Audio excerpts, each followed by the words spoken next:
Tristan und Isolde, Wagner's massive telling in music of the medieval tale of a peerless Breton knight and a beautiful Irish princess, begins quietly with a quivering phrase of 4 notes, intoned by the cellos.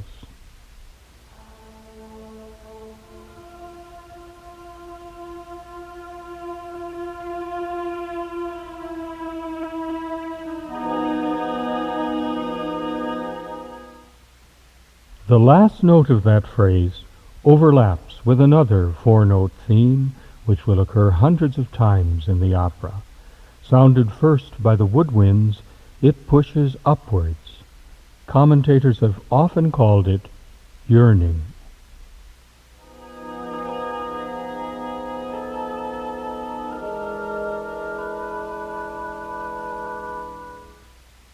When the 2 themes overlap, they form a chord, the so-called Tristan chord, perhaps the most famous chord in the whole history of music.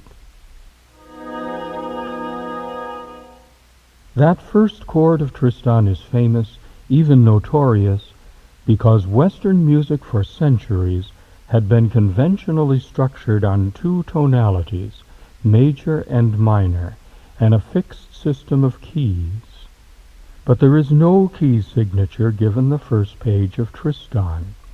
It may appear to be in the key of A minor, or possibly A flat minor, but the 2 amorphous themes give no hint of being in any key, or of belonging to any tonality, and the chord they form superimposes a perfect fourth, the traditional basis of Western tonality, on an augmented fourth, which the Middle Ages called the diabolus in musica, the devil in music, or, in critic Barry Millington's phrase, the agent of anarchy and dissolution.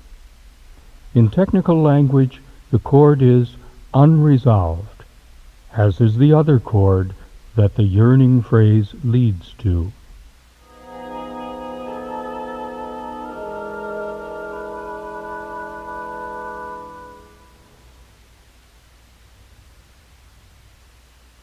We wait for a resolution, and all we get is a long moment of silence. Then the 2 themes reach higher.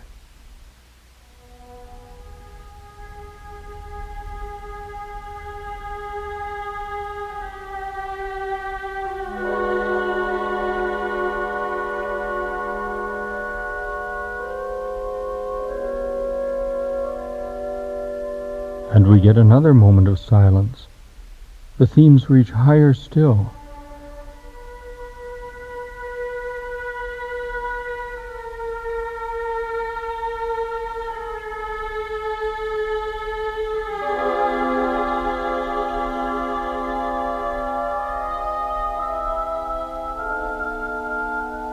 To the same silence, to an anguished repetition.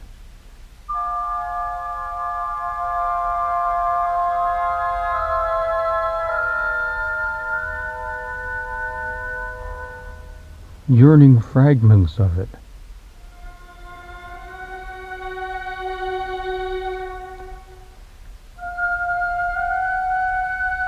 And at last, a wonderful fulfillment.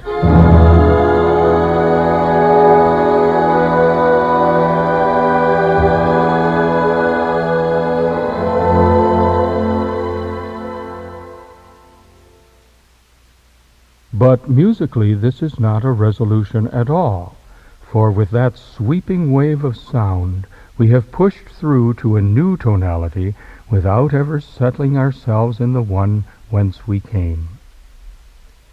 Tristan und Isolde is often said to be the greatest of operatic love stories, and Wagner, when he first planned it, wrote to Franz Liszt to say that it would be a monument to the true happiness of love, that most beautiful of all dreams.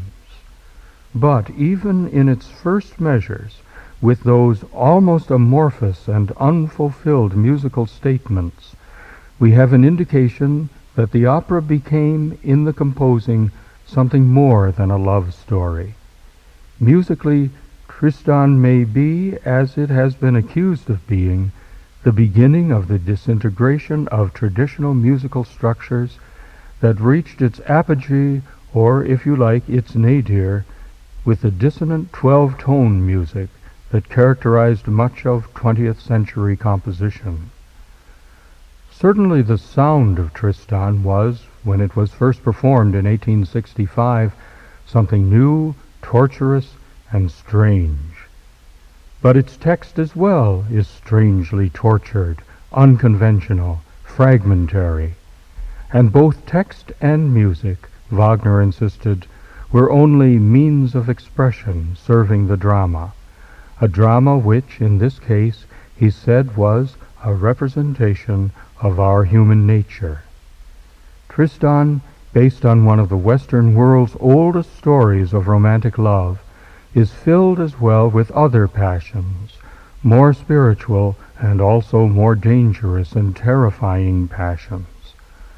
Ultimately, it is concerned with what Wagner thought during its composing was the human condition, an endless and endlessly unsatisfied yearning, the yearning for an infinity of peace that lies, even for lovers, far beyond the world we know.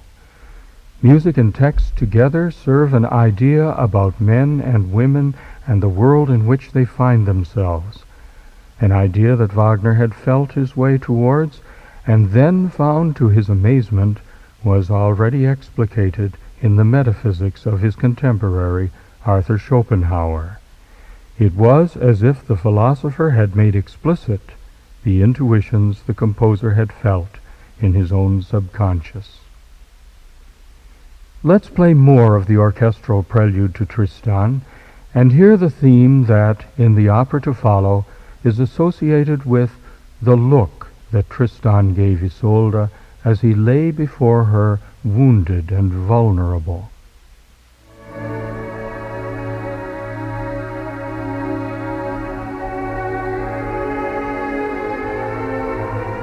She stood over him at that moment with a drawn sword, poised to kill him, and we hear a motif of 3 notes quietly in the bass line.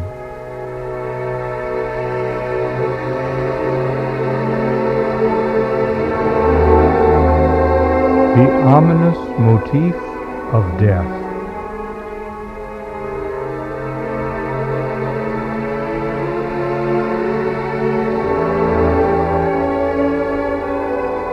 It is immersed in the pleading theme of the look.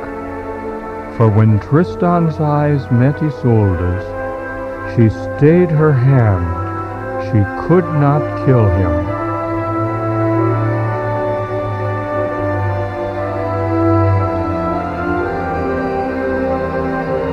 And it was at that moment in the past that they fell in love.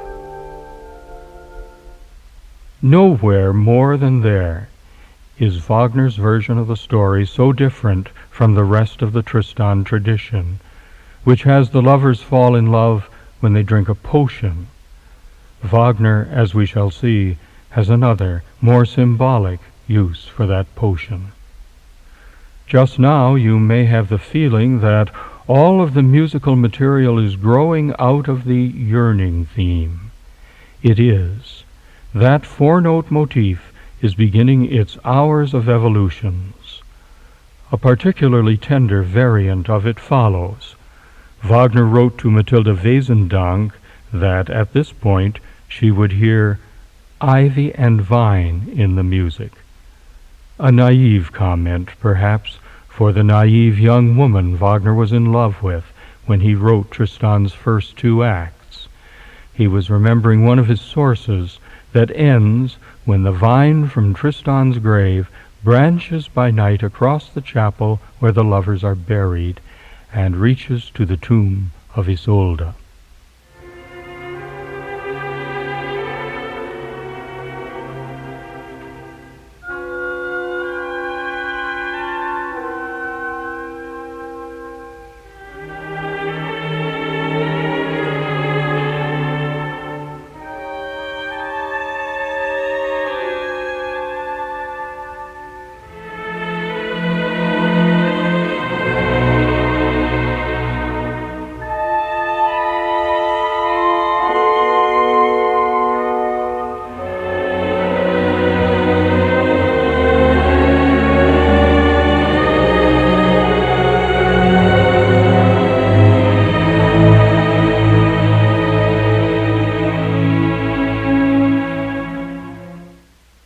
Then the music begins to ebb and flow, and as we listen to this classic performance by the Philharmonia Orchestra under Wilhelm Furtwängler, we have the feeling of drifting on the yearning theme as on a sea.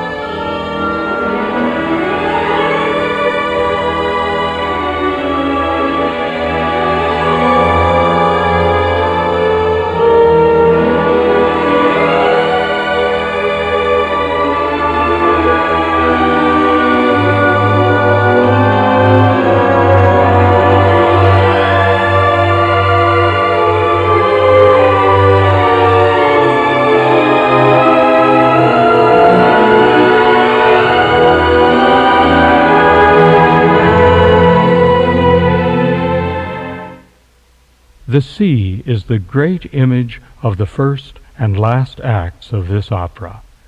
Wagner described the music of the prelude to Matilda as, quote, the ebb and flow of the world's breath.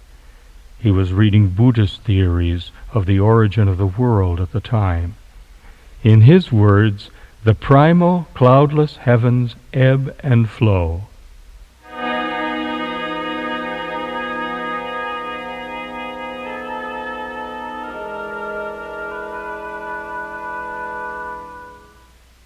Swell and condense.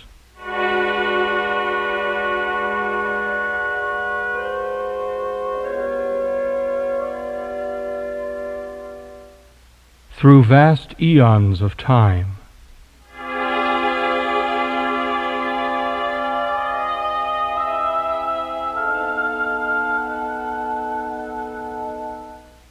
Till the visible world is created.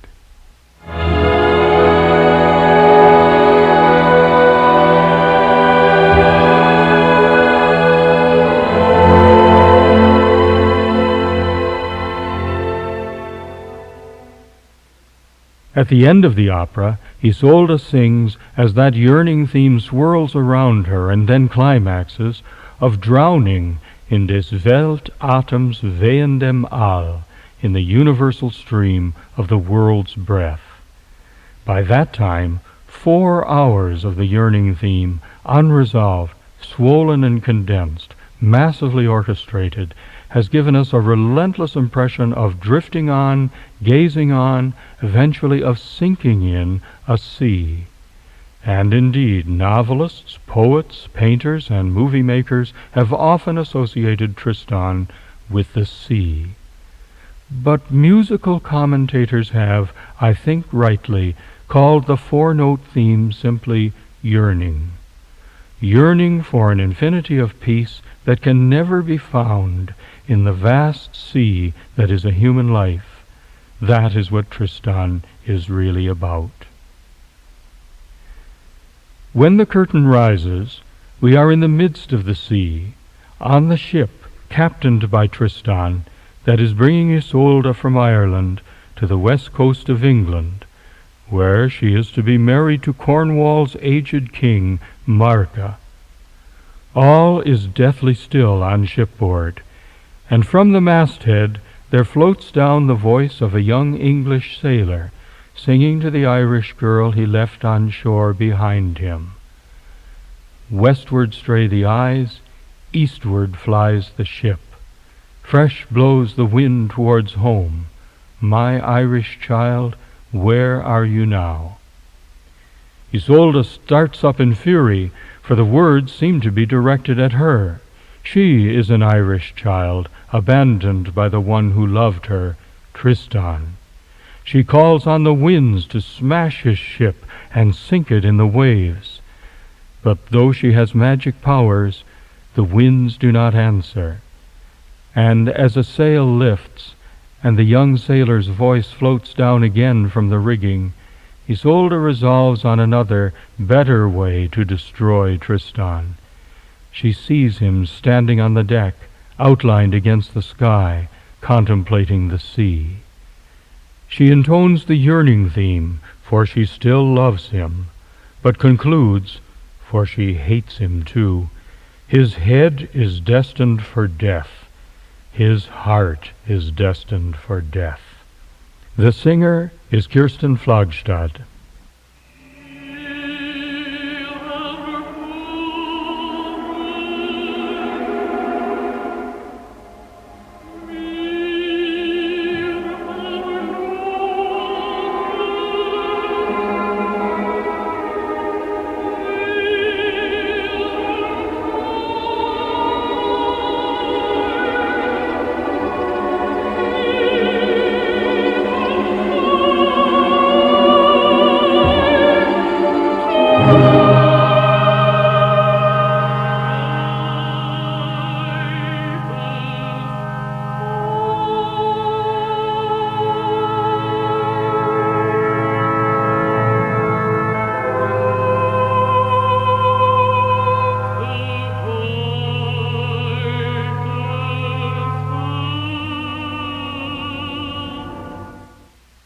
Tristan has betrayed Isolde. That is why he has refused on the sea voyage to look at her, and she to speak with him. Now, in a famous narrative, Isolde tells us what has happened. Some time before, her betrothed, the Irish hero Morold, sailed to England to exact tribute from Cornwall's king. There he was challenged to single combat by the king's nephew, the valiant Tristan. Morold dealt Tristan a deadly blow, but Tristan emerged the victor. Cruelly he hacked off Morold's head and sent it back to Ireland in place of the demanded tribute. But she, Isolde, found in Morold's head a splinter of the sword that had severed it, and she kept that splinter hidden, swearing vengeance on the hated Tristan. Meanwhile, the wound that Tristan had received in the duel would not heal. His comrades, thinking he would soon die, gave him a hero's funeral. They sorrowfully set him adrift in a little boat without oars or sail. Fatally, the boat drifted to Ireland, where Isolde, skilled in magic arts, tended the wounded man, not knowing who he was, till she saw a notch in his sword, a notch into which the splinter left in Morold's head fit exactly. The man she was tending was the very man she had sworn to kill. She took Tristan's gleaming sword and raised it over his head as he lay helpless before her, and then, as she tells us, from his sick bed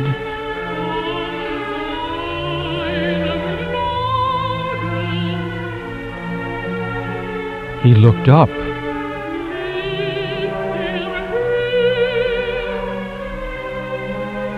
Not at the sword,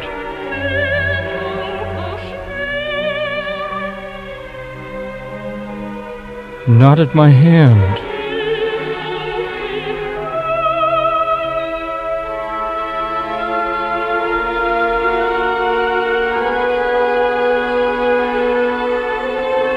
He looked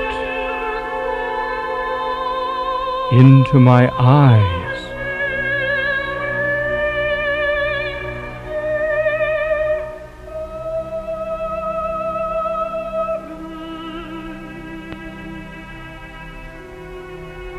His suffering touched me.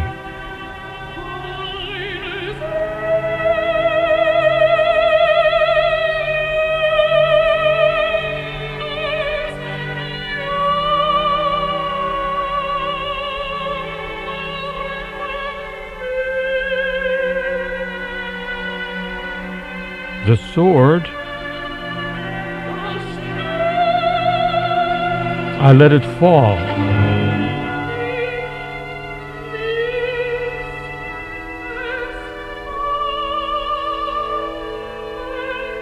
I healed the wound that Morold struck and sent him home.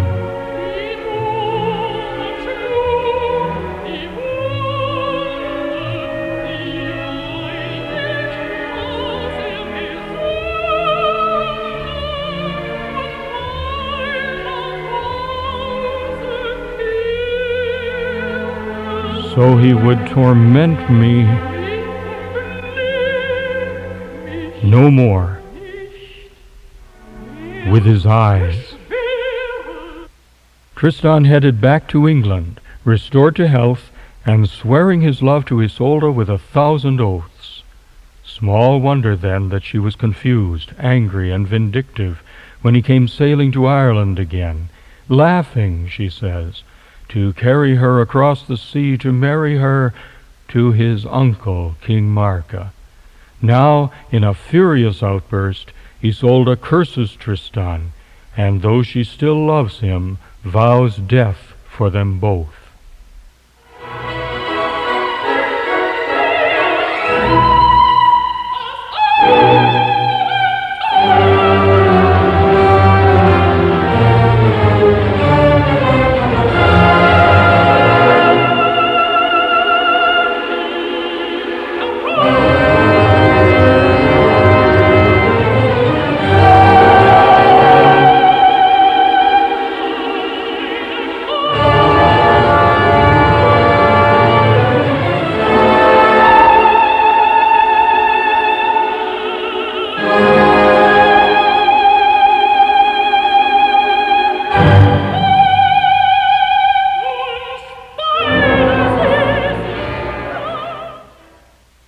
The serving girl, the faithful Brangæna, has listened to all of this in mounting terror.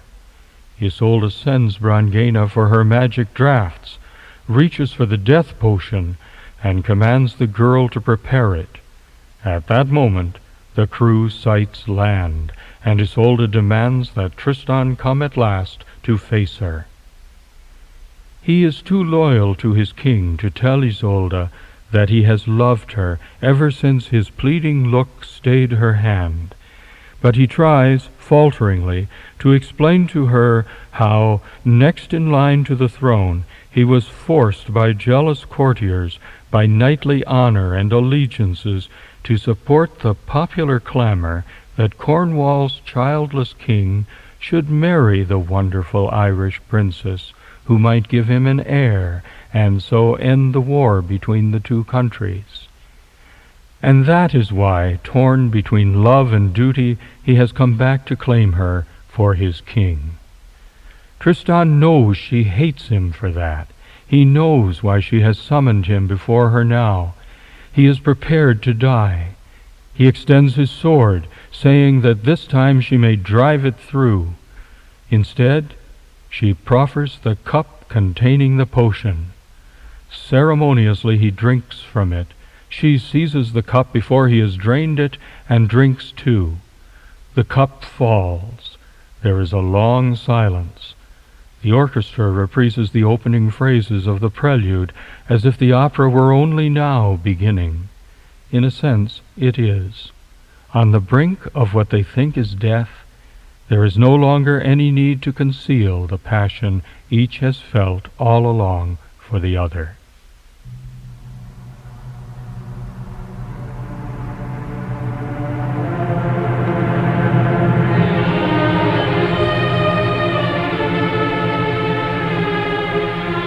They stand transfixed, thinking they will die. But strangely, they do not die.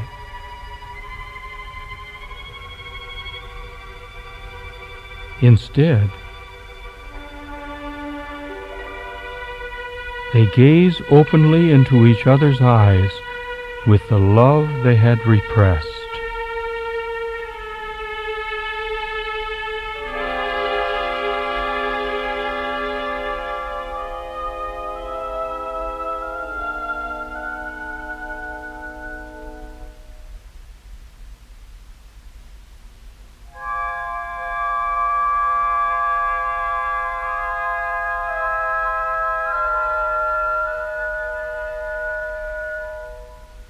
For Brangæna, or some power greater than Brangæna,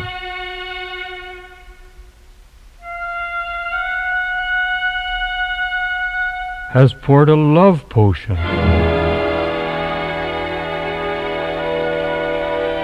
not a death potion. into the cup. Now Brangæna hurries to tear Isolde from Tristan's arms, and Tristan's faithful servant Courvenal hurries to wake his dazed master to reality. King Marca is approaching to the sound of trumpets to claim his bride. It's a tense and tremendous first act, so let's have a few obiter dicta by way of intermission feature at this point. I probably owe my career on the Metropolitan Opera broadcast intermissions to my first appearance on the Texaco quiz. Terence McNally, Alberta Masiello, and I, with my knees knocking, were asked to name appropriate operas for various holidays. Thanksgiving, Christmas, Mother's Day were all relatively easy, but St. Patrick's Day? I swallowed hard and said, being half Irish and half German, I regard Tristan und Isolde as the ideal opera for St. Patrick's Day.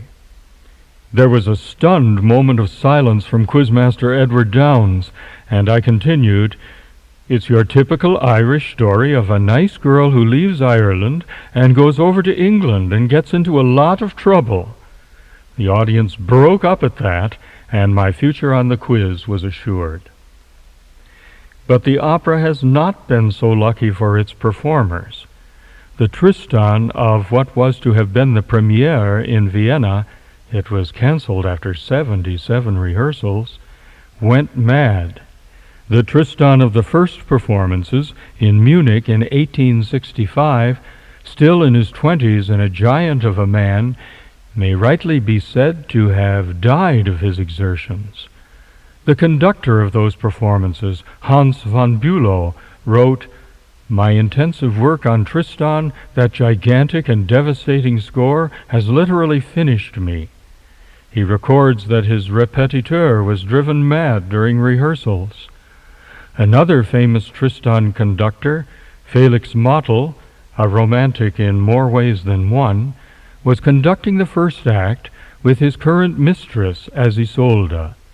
She sang from the stage, his heart is destined for death, and he, at the conductor's desk, felt the first pangs of the heart attack that eventually carried him off.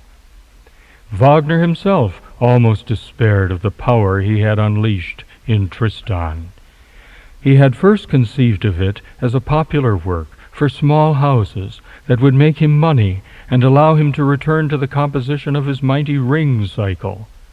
But once the muse possessed him, he wrote to Matilda Wesendonck, "Child, this Tristan is turning into something terrifying. Only mediocre performances can save me. Good ones are bound to drive people mad."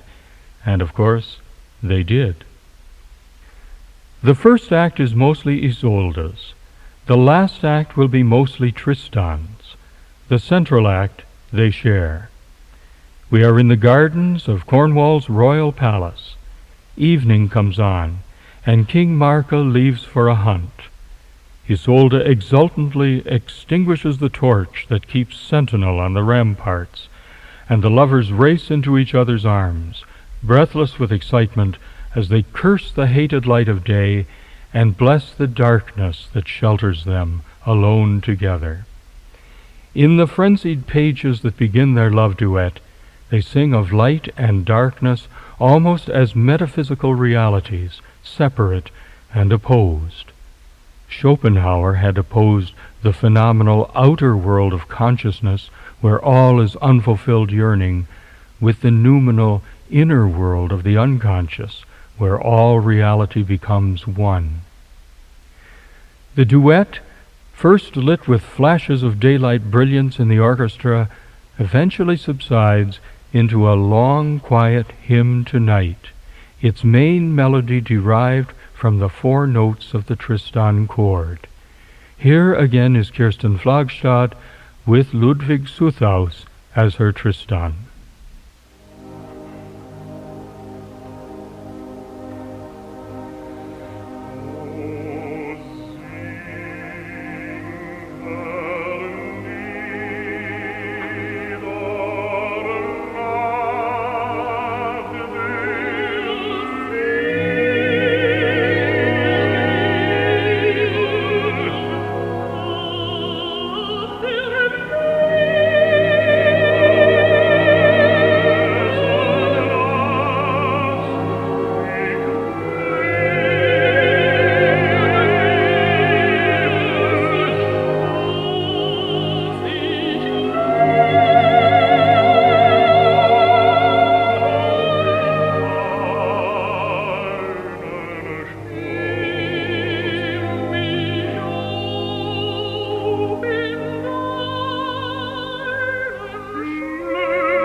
The voice of the faithful Brangäna, in perhaps the most enchanted music of the opera, comes floating down from the tower where she is keeping watch.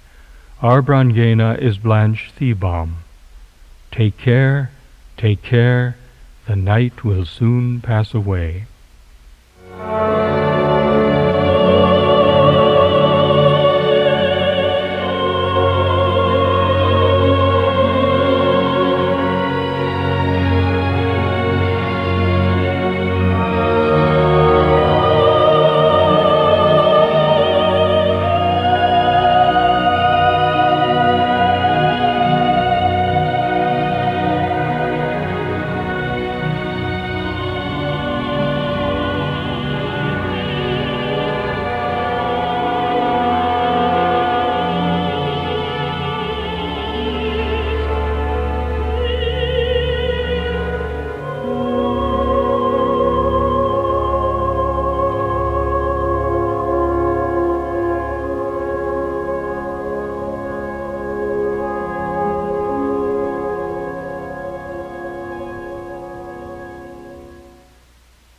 Now the lovers, who almost died together in Act I, when, in the glaring sunlight, she was full of hatred and he of despair, begin in the darkness to see death in a new way.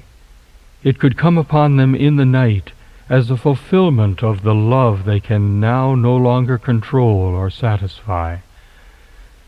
It would dissolve the physical limitations that enflesh them in their separate identities and make them utterly one.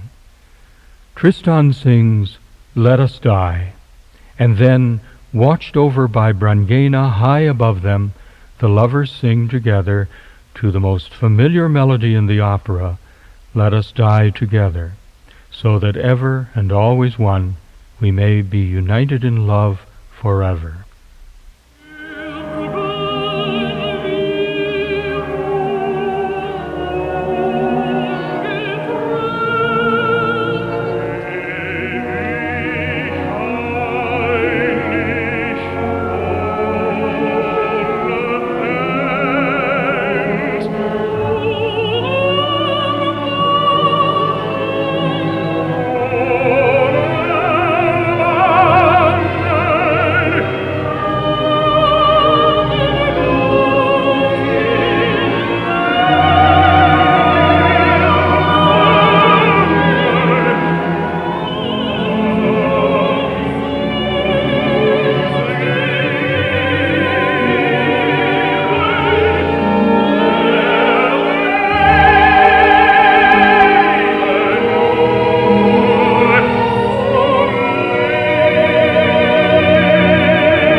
But before Tristan can draw his sword to slay and so unite them both, Brangäna shrieks from the tower.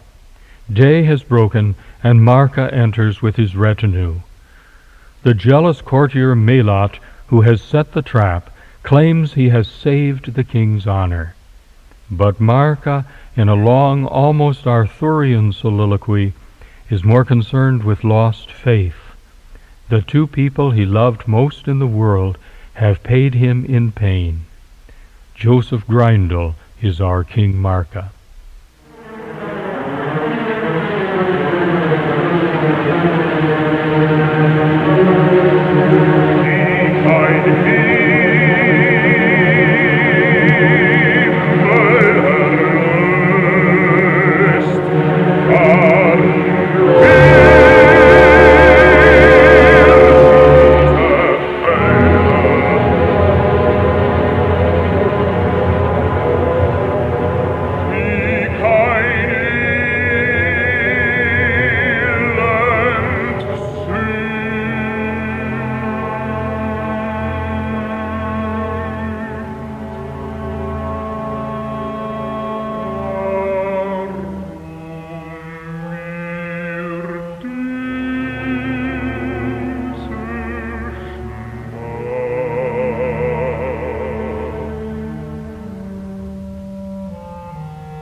Then the orchestra reprises the opening measures of the prelude as if the opera were only now beginning. In a sense, it is. Tristan turns to Isolde and asks, "Will you follow Tristan to where he goes now, to the realm of darkness?" She, knowing he intends to die, quietly says she will. He kisses her. Melot rushes on with his sword, and in a moment Tristan, all but impaling himself on Melot's sword, falls wounded into the arms of his faithful retainer, Courvenal. Before we move on to the astonishing final act of this drama, a word about its importance in Western culture. Tristan und Isolde is perhaps the most influential work of art of the past 100 years. We've already indicated that it changed much of 20th century music. Schoenberg and Berg were affected by its dismantling of conventional musical structures. Richard Strauss, Bruckner, Mahler, Debussy, and Puccini, to name only the best-known composers, reacted to other aspects of its relentless chromaticism. Audiences, confused at first, eventually responded to Tristan with wild excitement. Sold-out annual performances with Kirsten Flagstad and Lauritz Melchior got the Met through the darkest days of the Depression, when Tristan led all other works in popularity. And the influence of the opera spread far beyond the opera house. Perhaps the most famous historical discourse of the 20th century, Spengler's Decline of the West, took its inception, I've always thought, from Tristan's opening lines, "Westward stray the eyes, eastward flies the ship," and from the blue streaks that Brangäna on shipboard sees rising in the west. Perhaps the most famous poem of the century, Eliot's The Waste Land, traces the decline of the West through a web of literary quotations not unlike Wagner's web of musical motifs, using Tristan's offstage sailor in Act I to suggest the disorientation of 20th century experience, and Tristan's offstage shepherd in Act III to evoke a sense of 20th century emptiness and waste. Perhaps the most famous novel of the century, Proust's Remembrance of Things Past, derives much of its stream of consciousness technique from Tristan's third act exploration of his conscious and unconscious memories. And Thomas Mann, Gabriele D'Annunzio, D.H. Lawrence, and others wrote early in their careers feverish Freudian Tristan stories, and profoundly moved philosophers famously expressed their anxieties. Nietzsche declared that the world was poor for anyone who had never been sick enough to feel Tristan's voluptuousness of hell. And Jacques Maritain, one of my teachers, declared he would have been a better man had he never heard Tristan. Never heard this, the opening music of the third act, composed largely in Venice, where Wagner was alone and immersed in the moribund atmosphere of the decaying city. This is the act that some of us regard as the greatest in any opera.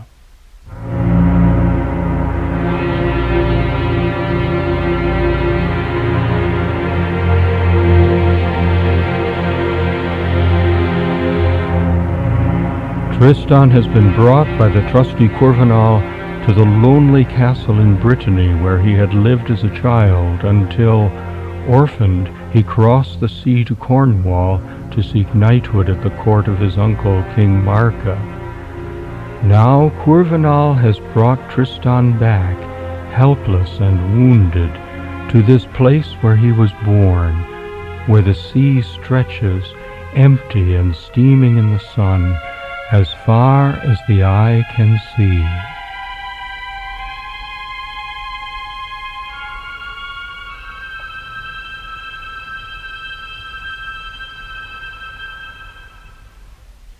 Tristan has long lain there unconscious. somewhere one of the shepherds on his lands is piping an alte Weise, an old melody, perhaps inspired by the cries of gondoliers that Wagner alone in Venice heard echoing through the canals. The shepherd appears on the sea-wall, and Kurvenal tells him that Isolde has been sent for to come with her magic arts to bleed Tristan and restore him to life. The shepherd is to play his mournful tune until he sights a ship on the sea. But the shepherd can only say, in a line Eliot used memorably in The Wasteland, "Waste and empty is the sea." He puts his pipe to his lips once again and resumes his watch. As in Act I, the offstage sailor's song awoke Isolde from her shipboard silence, so here the offstage shepherd's tune awakens Tristan gradually from his coma. He lies musing on the strange, dark, wonderful world he has seen in the depths of his unconscious. He tells Kurvenal that he has struggled painfully upwards out of unconsciousness to the conscious land of light, to find Isolde and bring her with him to that dark, wonderful world where she has promised to follow him. Feverishly, he imagines he sees her ship approaching, only to hear the shepherd's tune float down again from the sea-wall. Kurvenal says sadly, "There is no ship to be seen." Here is Dietrich Fischer-Dieskau with that line.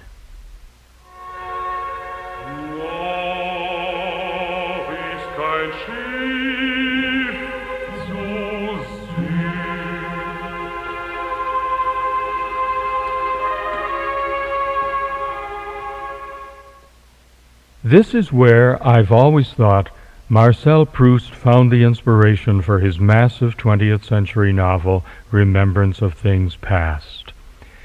His narrator's memory is triggered by the taste of a bit of madeleine dipped in tea, which transports him back in memory to his childhood with his father and mother, and then along the stream of his consciousness to his discovery of sexual experience by the sea, through his adulthood in a glittering but false society, to a sense eventually of how memory works and perhaps even of what life means. Wagner's hero, his memory triggered by the sound of the shepherd's tune, explores his past, how the same alte Weise hung on the evening air when, as a boy, he first heard how his father died, how it sounded again in the early morning when they told him that his mother had died, giving him birth.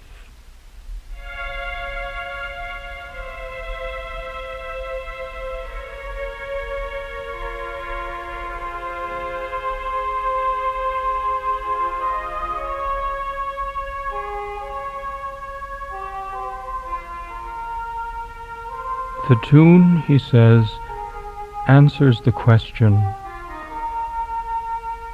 why was I born? With the response, to yearn and to die.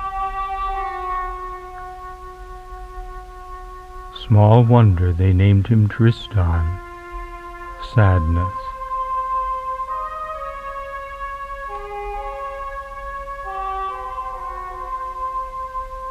Small wonder that, years later, Verdi, when he heard that Wagner had died, wrote Triste, triste, triste. As the mournful tune echoes through Tristan's memory, as the relentless sun overhead burns into his brain, he comes to see what his life has been, an endless, painful torrent of yearning. Insatiate yearning, he now sees, is the human condition, inherited from father and mother, nurtured by the ideals of society, intensified by sexual passion, ending only in death. He summons all his strength, rises from his sick bed, and curses the potion that he drank with Isolde, the potion that intensified beyond endurance the yearning that has tormented him from his birth. Then he sinks back as if dead. Courvenal thinks that he has died, but no, the heart is still beating, and Tristan, having renounced the insatiate yearning that his life has been, wakes to a beatific vision of Isolde coming across the sea, walking on waves of flowers, bringing peace.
Ah, Isolde, he sings, Isolde, how beautiful you are.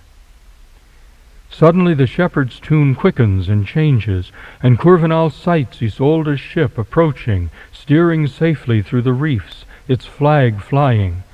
Tristan, left alone, tears off his bandages and lets the blood stream from his wound, for Isolde has come to bleed and heal him.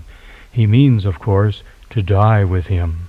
The torch is extinguished, he cries, as he rushes to meet her.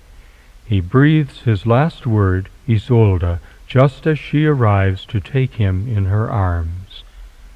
She doesn't understand at first, but then, as if from his dead lips, she hears a wisp of the familiar melody he sang to her in Act 2, "Let us die together."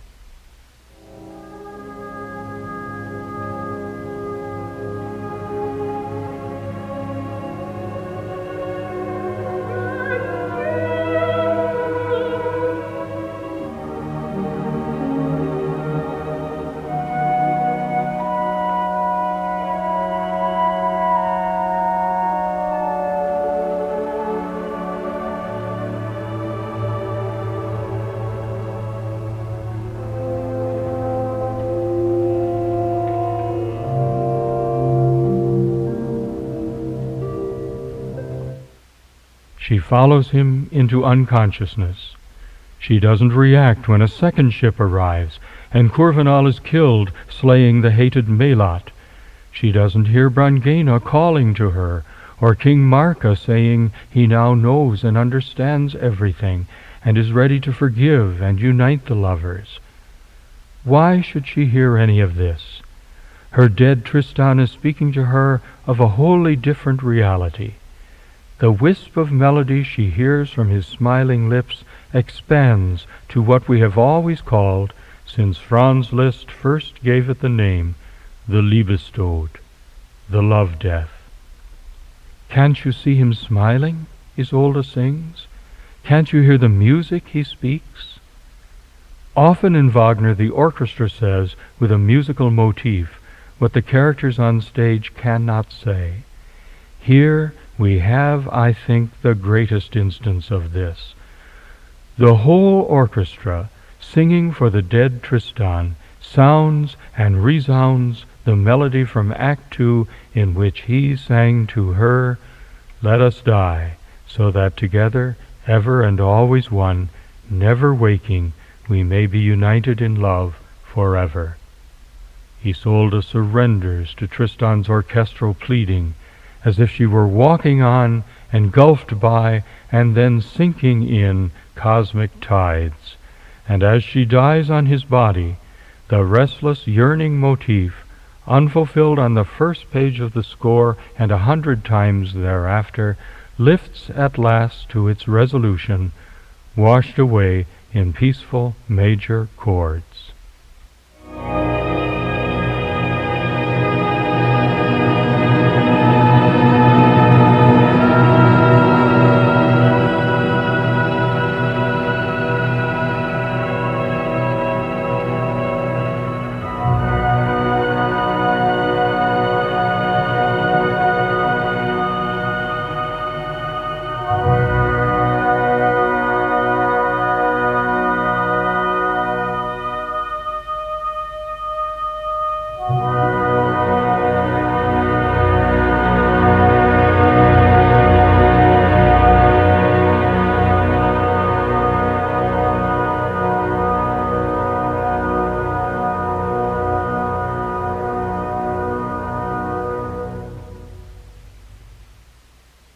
Much can be and has been said about this ineffable work. Let me speak briefly about a few of its many levels of meaning. And as with discussions of Wagner's Ring, of his Parsifal, and even of his many-splendored comedy Die Meistersinger, an essential starting point in discussing Tristan is the philosophy of Arthur Schopenhauer. Wagner declared that his discovery of Schopenhauer's book The World as Will and Idea, at the time he was about a quarter way into composing The Ring, was the most important event of his life.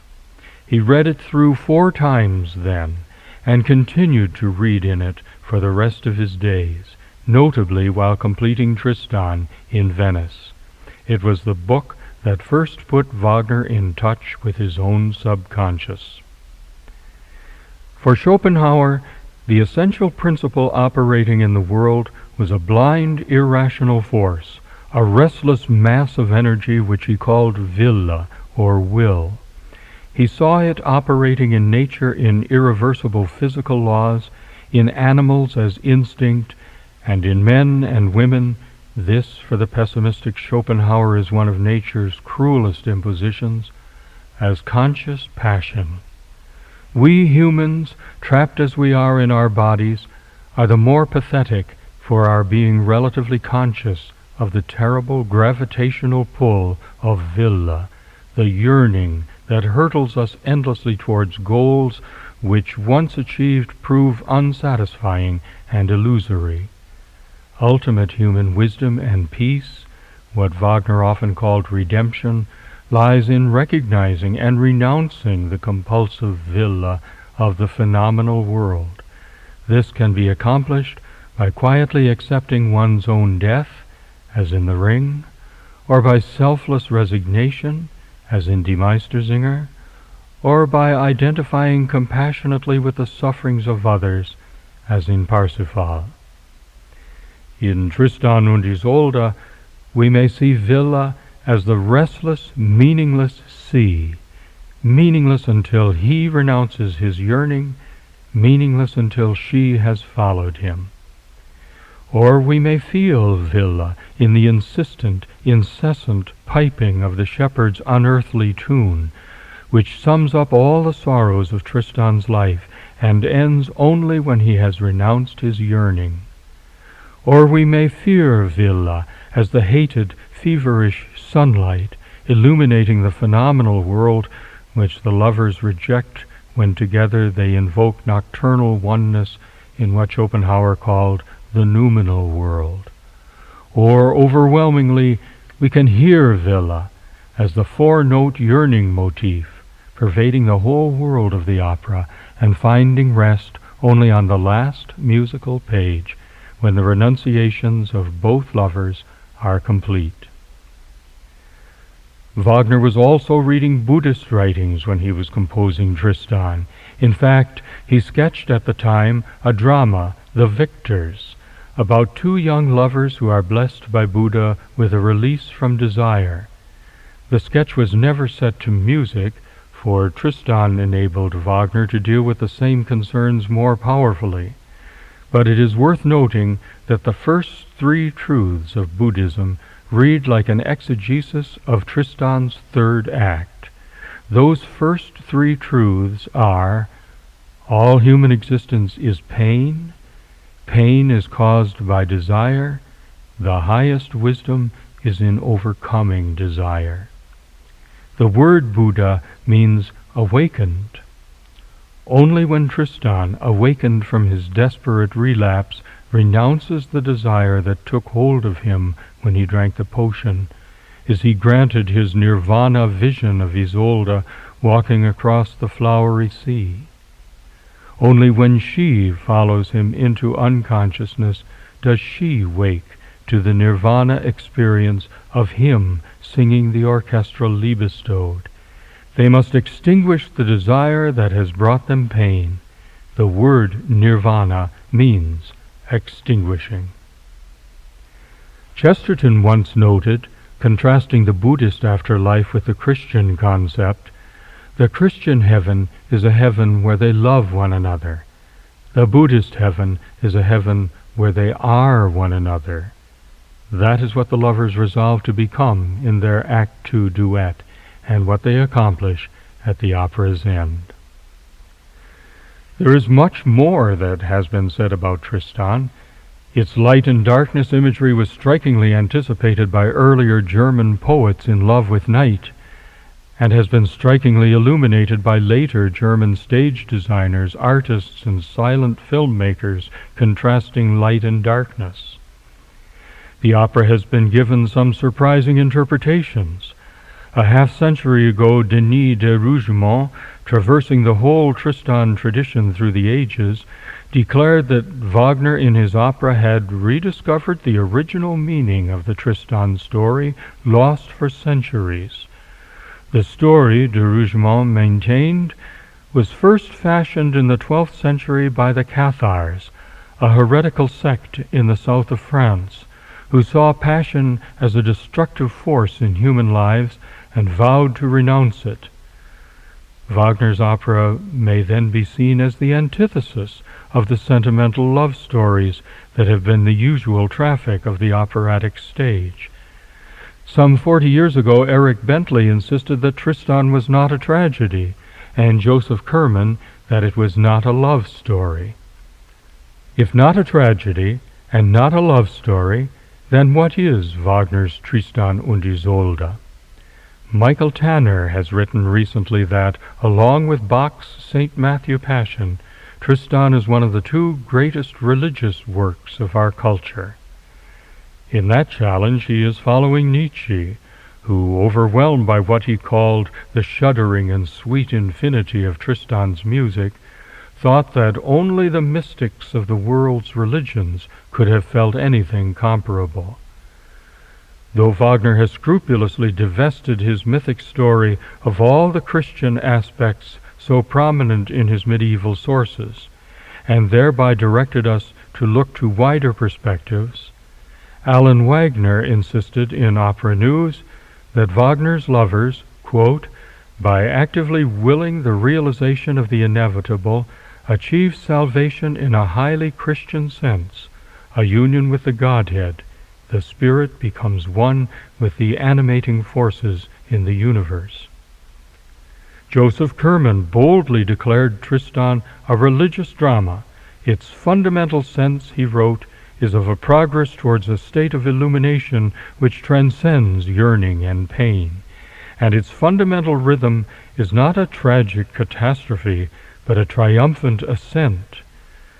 Kerman notes that during Tristan performances, an extraordinary conception slowly and surely grips the audience. Love is not merely an urgent force in life. Love is also the compelling higher reality of our spiritual universe. If this, he concludes, is not to be called a religious experience, it is hard to know what meaning to attach to the term. Does Tristan preach Eastern nirvana and Western denial of villa? Is it a realization in art of the original love myth of the Western world? Is it a forecast of the inevitable decline of Western civilization? Is it the ultimate expression of the German romantic soul in love with darkness? Is it a passionate view of death as a return to the true nature of one's being? Is it a realization, without recourse to religious traditions, of the highest truth of the world's religions? To this listener, Tristan is all of those things. But I'll let Kirsten Flagstad, walking spellbound into cosmic tides as 100 instruments send her Tristan song surging and bounding around her, I'll let her magisterial voice and the cresting waves of Furtwängler's orchestra tell us in the only proper terms, musical terms, what Tristan und Isolde means.